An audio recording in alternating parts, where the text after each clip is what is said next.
Hey, Dave Sheahan here, and I'm here with Go Vegan Grow vlog number 13. And on this vlog, I'm going to chat to you a bit about, eating out, in restaurants, and how to know where to go, how to avoid the frustration, the anxiety of, how am I going to eat plant-based, how am I going to eat vegan, if you're going out with friends, if you're going out with social occasions, birthdays, weddings, anniversaries, or just want to go out for a nice meal with your loved one or your family, or you're in a new city and you're not sure where to eat, how to get over these obstacles. Well, these are perceived as obstacles or perceived as challenges, but the reality is they aren't, because it really is up to you whether you adhere to your plant-based principles and that you adhere to what you want to do, because you would only make the decision. Now, you can sit around and bitch and moan that, oh, I don't know of any vegan restaurants in the city I'm going to, or in the town you live in, oh, I'm going to a wedding, they won't cook anything for me, or you're going out for a meal with friends and, oh, there'll be no restaurant for me and they won't cook for me anyway. BS. It's up to you to take control of the situation. So, let me just share with you what we do, for instance. If I'm ever traveling, so let's take, for instance, went to San Francisco a while ago. So it was my first time there, had no idea what was there, what restaurants or anything, and I was only there for a day or two, so it was important for me to know what there was, what options I had. So we just went online, Googled, we used Happy Cow, we used other sites to search to see what restaurants were there that either were 100% vegan or vegetarian, where they could make a vegan option, or your typical conventional restaurants that would be flexible enough to make a vegan option for me.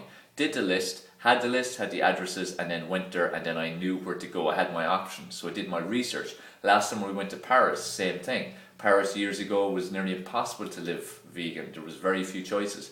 Now there was, so we were quite surprised when we researched it, and again we went there with our list and we were able to go and find vegan shops and vegan restaurants, and be able to go in and not have to worry about, are they mixing up the meat cooking with the vegetarian vegan cooking.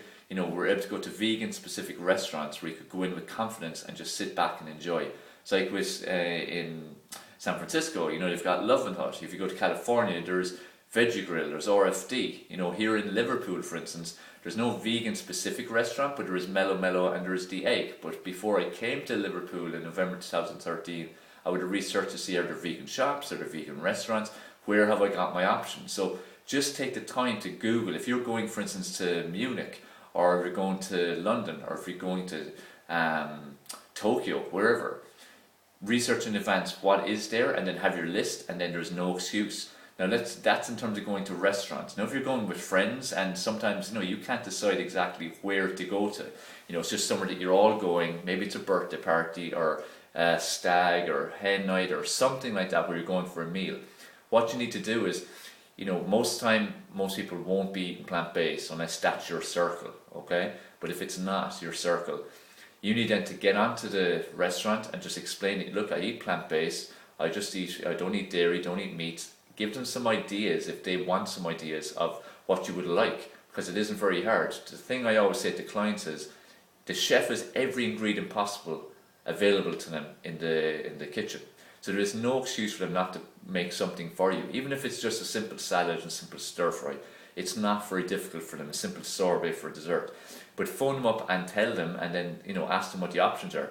The better restaurants will actually say, here, look, we'll whip up something lovely for you. It's like, for instance, for us, Bunratty Manor in Limerick, out in Bunratty. That's brilliant. They don't typically cater for vegetarians, vegans, but for us, then they made the meals for us, made specific meals and gave us menus and everything. So the better restaurants will do that for you, okay? But speak to the chef even directly. I've done that before. I've spoken to the chef at restaurants. Let's take things like weddings, same idea. You go, there's a typical beef or salmon and all the usual. Tell the bride and groom, that you're vegan if they don't know already. Give them some ideas, let them talk to the chef, and you can talk to the chef if you need to specifically. So the key message, I suppose, is eating out does not have to be difficult. You can have an incredible social life, incredible culinary experiences, but it's up to you what you do. So if you're going to a new city, new town, research in advance, have your list of where, have your addresses, and go and check them out.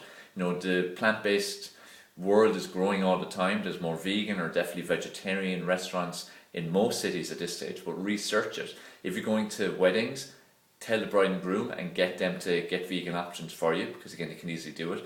If you're going out just in a social meal, social gathering, again, get onto the hotel or the restaurant and the chef even directly ideally, and speak to them about what options you could have. It should be enjoyable. You need to have a social life. You should be able to go out and enjoy your meal, and even if you're out with people who are eating typical meat products and you're in restaurants that are typical meat based, you should still be able to enjoy yourself. So hope that was useful for you, because I know from people who contact me every day and from my clients around the world that it is a difficulty that they have. It is an obstacle, a challenge to see in their mind, they perceive it. But as I said, it's not a challenge. It's up to you to get over it. So it's like for me, and for every time we travel, we research in advance, we're there, we're set, we're ready to go. Alright, so I hope that was helpful. Vlog number 13. Make sure subscribe. Also, please share the video. Place comments and questions below the video as well, and don't forget to like. And another thing, you can click the link just there, it's just above me, and that'll take you to see my Go Vegan Grow program, so you can check it out. I'd love to have you on board. It's very inexpensive, and so I'll focus on educating and supporting you in adopting a plant-based vegan lifestyle. So whether you're looking to save yourself, save animals, or save the planet, Go Vegan Grow. This is Dave Sheahan. I'll speak to you in the next vlog.